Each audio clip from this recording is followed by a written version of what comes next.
Fala pessoal, hoje mais uma conversa semanal aqui. A ideia é a gente sempre bater um papo, um tema um pouco mais profundo, tentar ser o mais descontraído possível aqui, mas que seja uma conversa mesmo, um bate-papo como se eu estivesse conversando com um amigo, com um conhecido, né? E nessa semana eu queria trazer uma história real para vocês de um pai, aproveitando os dias dos pais, né, que vai acontecer amanhã, de um pai que está em processo de organização financeira, em processo de ordenação financeira. E eu mandei uma mensagem para algumas pessoas que fazem parte do nosso programa aqui de consultoria e pedi algumas informações que possam ajudar as famílias a se organizarem, a entenderem que eles estão, aquilo que eles estão passando e entenderem também que tem pessoas que passam pela mesma situação, pela mesma dificuldade, um ajudando o outro ali naquilo que consegue, né? Naquilo que pode. E eu recebi uma lista aqui de 5 pontos que eu achei bem interessante, são conselhos bem profundos, bem interessantes para o pai de família, para o pai e para a mãe de família que também está em processo e que pode ajudar muito vocês, tá? Eu vou ler aqui aos poucos e a gente vai comentando e conversando sobre o tema, tá bom? Então, o primeiro conselho é: não tenha medo de grandes mudanças. Se precisar, mude para uma casa menor, aluguel mais barato, carro mais velho, elimine cursos, aulas, assinaturas, hábitos. Perceba que há gente à sua volta com menos recursos ou bens, porém com muita paz do espírito. Olha que interessante. Essa primeira lição, né? Podemos dizer assim, de uma história real, repito, tá? Não ter medo de grandes mudanças, porque muitas vezes na organização financeira, num processo de ordenação financeira, será necessário que a gente realize grandes mudanças. E não precisamos ter medo, precisamos ter coragem disso. Ele continua: se precisar, mude para uma casa menor, ou seja, decisões difíceis, decisões estruturais que mudam completamente a rotina familiar, que mudam completamente o dia a dia financeiro da família. Busque um carro mais velho, elimine cursos, aulas, assinaturas, hábitos. Perceba que, assim, isso aqui é bem interessante, esse final, que tem gente à sua volta com muito menos dinheiro, mas que tem mais tranquilidade, mais paz. Então é aquilo que Jesus fala, né? Não adianta a gente ganhar o mundo inteiro se a gente vier a perder a nossa alma, se a gente vier a perder a nossa paz. Então, quando for necessário, tome decisões difíceis que pode contribuir para a organização financeira da sua casa, da sua família. Claro, sempre aconselho, se for tomar uma decisão muito drástica, faça isso de forma alinhado com seu esposo, com a sua esposa, de um comum acordo familiar, né?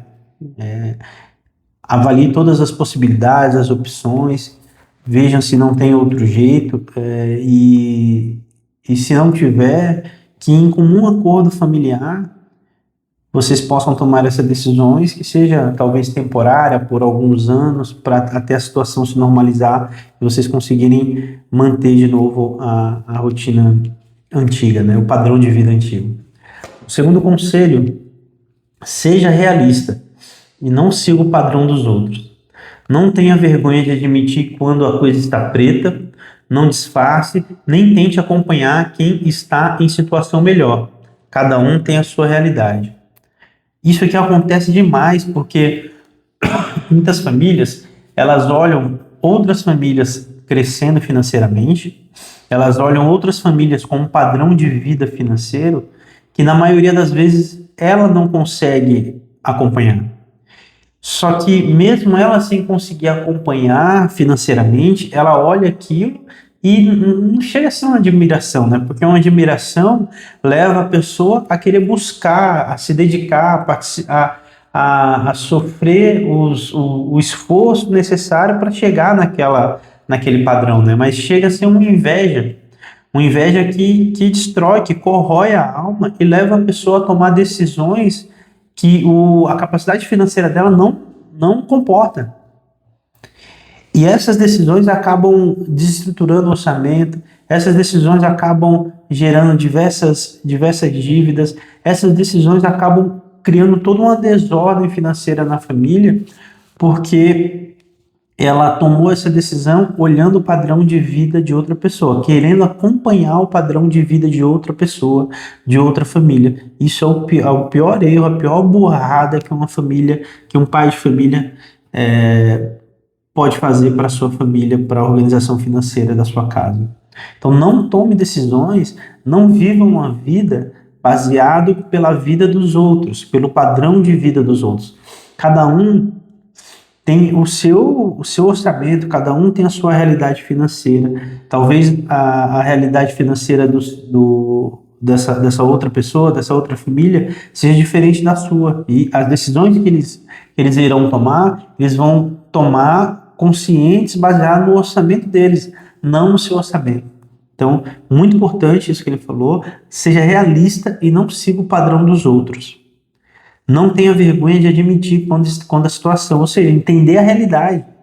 Entender a sua realidade, viver baseado na sua circunstância, na sua realidade, não nas circunstâncias dos outros. Terceiro conselho, olhe com atenção para os pequenos gastos, bobeiras e compras aparentemente insignificantes no dia a dia. Quando somados no final do mês, geram um estrago bem maior do que a gente imagina. É aquilo que Jesus sempre nos ensina, né? Ser fiel no pouco. Isso aqui é uma dificuldade muito grande, porque é muito difícil as pessoas fazerem rotina de acompanhar seus gastos. E hoje tem muitas ferramentas. Dá para fazer isso num Excel, dá para fazer isso numa agenda, dá para fazer isso num aplicativo, em vários lugares dá para fazer. Assim, ferramentas não faltam para poder acompanhar e ter ali no seu controle cada gasto que sai, você entender em qual categoria aquilo se relaciona, quais são as maiores categorias do seu financeiro. Tudo isso é muito bom para te ajudar no processo de organização financeira. É simples. Só que é um simples que 99% das pessoas não costumam fazer.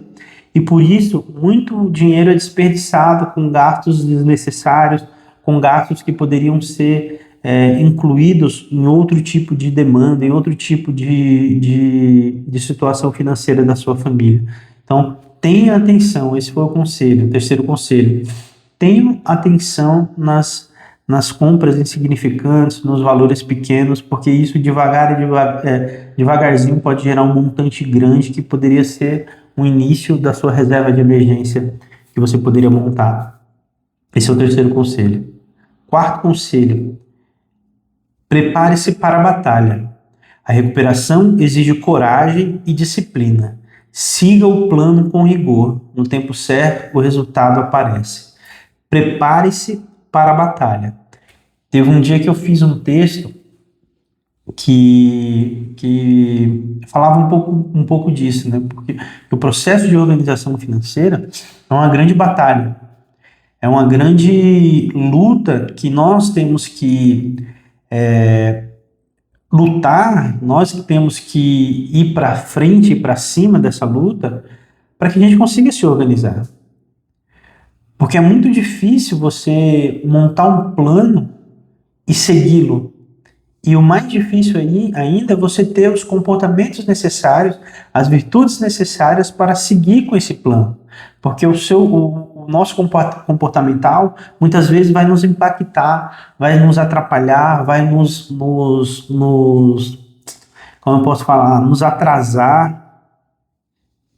Só que é muito importante que você siga o plano independente das coisas que aconteçam no meio do caminho. Aqui entra muito a virtude da fortaleza, que é você seguir em caminho do bem, independente dos obstáculos que vão acontecer. Então, se você fez um plano, se você organizou um plano, siga o seu plano, independente do que aconteça. Se você deu 2 passos para trás, ou se você deu 2 passos para frente, o importante é você manter firme no plano que você traçou. Porque é fato que se você segue nesse plano, em algum momento você chega naquele seu objetivo. Então não deixe de sempre mirar, olhe para o plano e mire ele. No momento quando você achar que o plano, que você está desviando do plano, está desviando para a esquerda, está desviando para a direita, firme de novo no seu plano e siga ele para que você olhe para frente e veja esperança e veja opções para que você saia dessa situação. E verdadeiramente é uma batalha. Quinto conselho. As crianças se importam muito menos com o bem-estar material do que com a harmonia, alegria e paz em casa.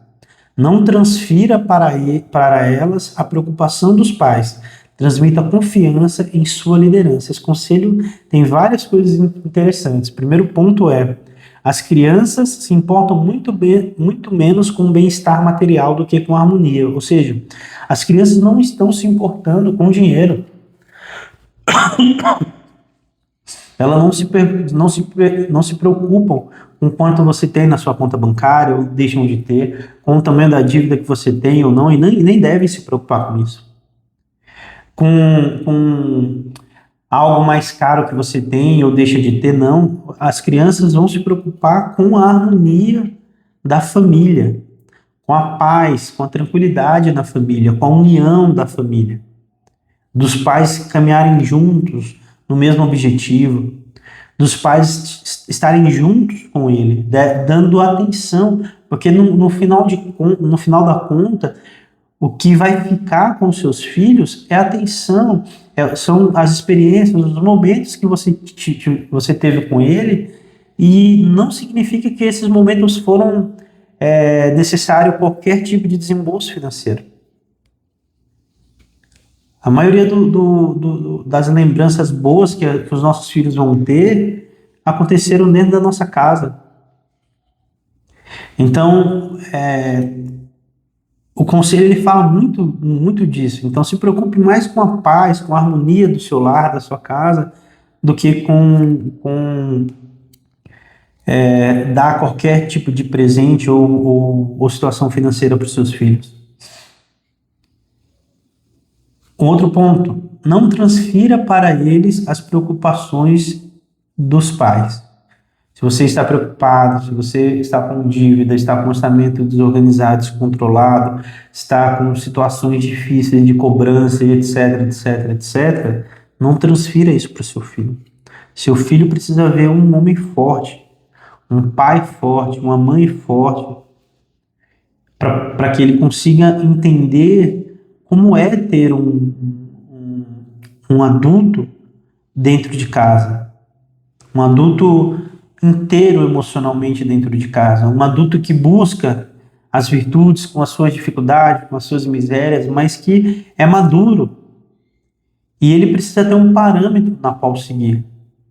Um parâmetro que vai ajudar ele a tomar decisões, a ser mais consciente, a não tomar decisões baseadas somente nas suas emoções. Então não transfira toda essa situação, esse estresse, essa ansiedade, todos esses medos, esses problemas que vêm da situação financeira desorganizada, desordenada, não transfira para seus filhos. Eles não têm culpa de nada. E repito de novo, esses conselhos foram de uma história real, tá? Uma história real que eu achei muito interessante, eu achei conselhos muito bom, maduro, de quem está em processo de organização financeira, de quem está no caminho da organização financeira. E por fim, eu queria falar para você que se você precisa de apoio, ajuda para essa batalha, me manda uma mensagem aqui. Eu tenho um processo de consultoria na organização financeira que eu fiz baseado em pessoas que não têm muito dinheiro, muito espaço ali no orçamento para poder gastar, mas precisam de uma ajuda. Então é um preço bem em conta para ajudar famílias mesmo a se organizarem, a ter um plano de ação estruturado para a sua organização financeira e contar com o meu apoio para isso. Então me manda uma mensagem, vamos conversar. Eu tenho certeza que eu posso te ajudar. Valeu, feliz Dia dos Pais para todos os pais. Valeu.